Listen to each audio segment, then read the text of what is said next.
Are you thinking about getting your real estate license in the state of Massachusetts? Well, in this video, I'm going to take you through a complete step-by-step guide on how to get licensed and start your real estate career. My name is Chris. I've been a licensed real estate agent for the past 10 years, full-time, and I've also been able to help hundreds of people get their real estate license and get started with their real estate career. Before we dive into this video, make sure to grab our real estate license starter kit. There's a link to it down in the description below. Everything in this video plus more is inside that guide, and it's completely free to download. So make sure to grab your copy of it today. Also, down in the description below, you're gonna find a link to my favorite real estate school. And the reason I like this school so much is because it's state approved, and on top of that, they have a pass or don't pay guarantee.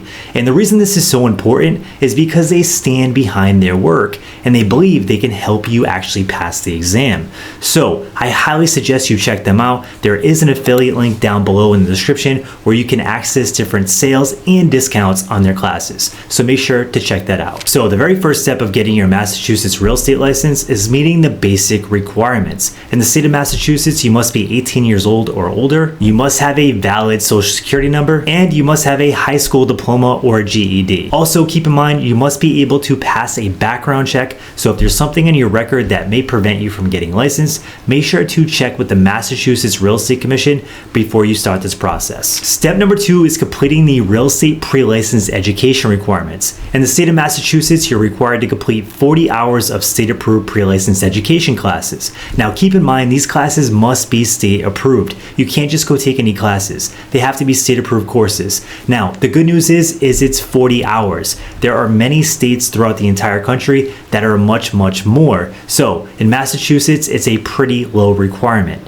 During these classes, you're going to learn a lot of great things. You're going to learn real estate law, real estate finance, the code of ethics. These are all things that you're going to use in your regular real estate day-to-day business and also to pass the real estate exam. Now, the good news is you could take these classes online or in person. I personally suggest you take them online because you still get access to instructors and all the things that you would want when going through these classes, but you avoid the back and forth commute to the actual classes. And this is good if you have a busy schedule or things going on in your life that might prevent you from driving back and forth on a regular basis to your real estate classes. So that's the good news. It definitely is flexible. Now, once you complete your 40 hours of state-approved pre-licensed education, it's time to schedule your real estate exam. The exams are held through PSI Exams, and you can schedule your exam online or in person. When you go to the testing center on test day, you're going to want to bring a couple basic things. The first thing is 2 forms of identification.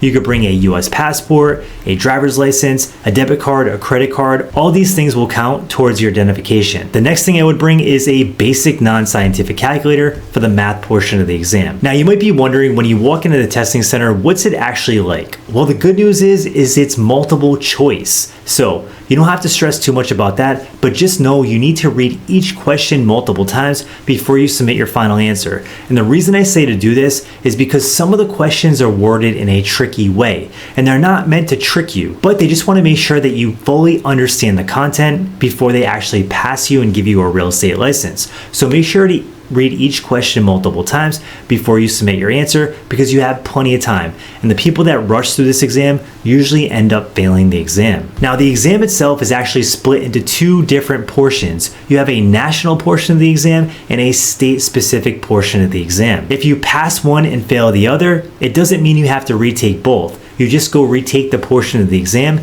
that you failed. Now, once you complete the exam, you're gonna know right away if you passed or failed. And to pass, you have to get a 70% score or higher on both exams. Now, if you failed the exam, don't take it too hard. So many real estate agents that I know that are rock star agents failed the exam multiple times. So it doesn't mean you're gonna be a bad agent. It just means you have to study harder and give it another try. Now, if you did pass the exam, it's time to celebrate, because this is a big milestone, and you definitely want to give yourself credit because you've done a lot of hard work up until this point. The next step of this process is doing your background check and your fingerprinting. Massachusetts requires a CORI check. You'll complete this during your application process. The next step is applying for your real estate license. In order to do this, you're gonna need a couple basic things. You're gonna need proof that you completed your pre-licensed education classes, proof that you passed your real estate exam, and your background check completed. And you wanna also have a valid photo ID. Then we move on to the last step, which is selecting your sponsoring broker.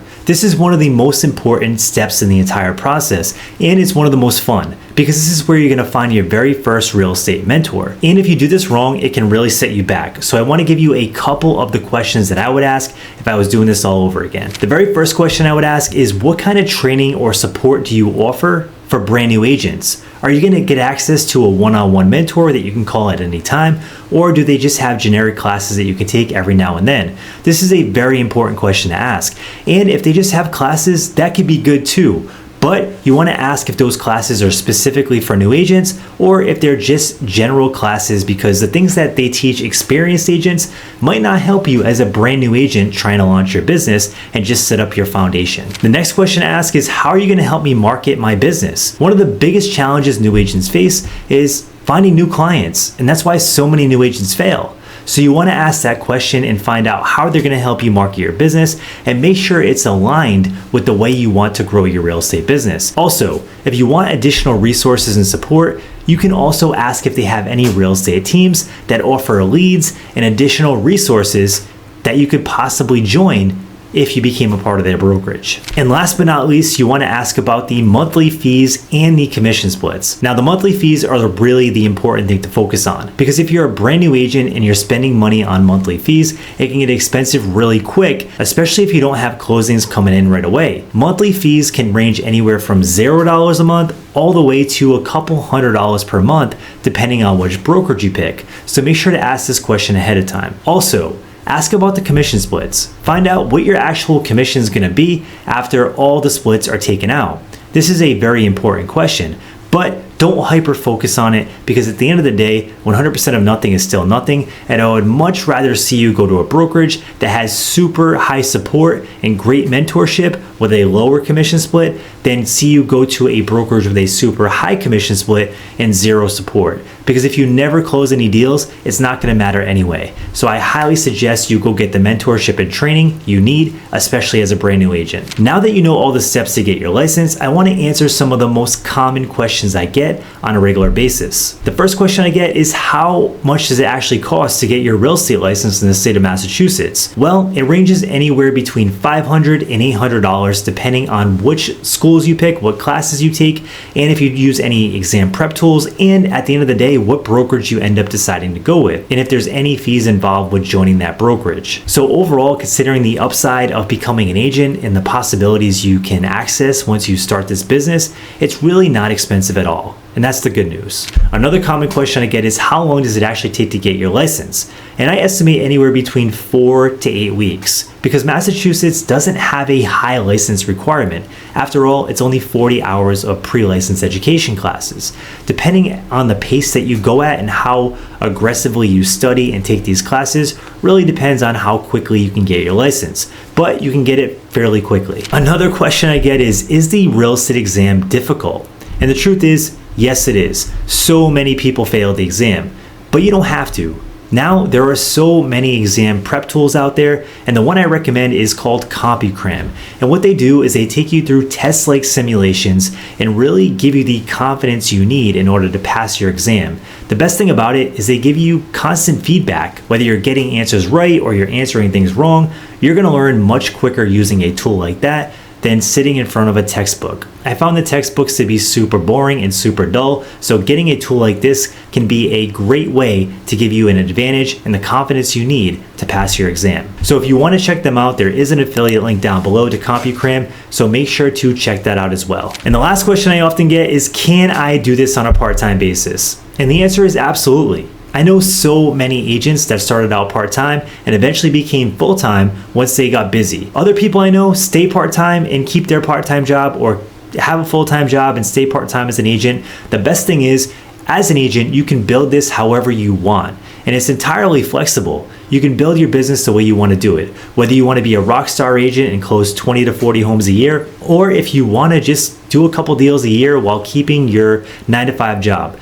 Either way is totally fine, and it's flexible based on the way you want to build your business. So what other questions you have? Drop them in the comment section below, and I'll do my best to get back to you ASAP. Also, if you like this video, make sure to smash the like button and also subscribe, because I have more content coming your way all about getting licensed and starting your new career. Thanks again, and have a great day.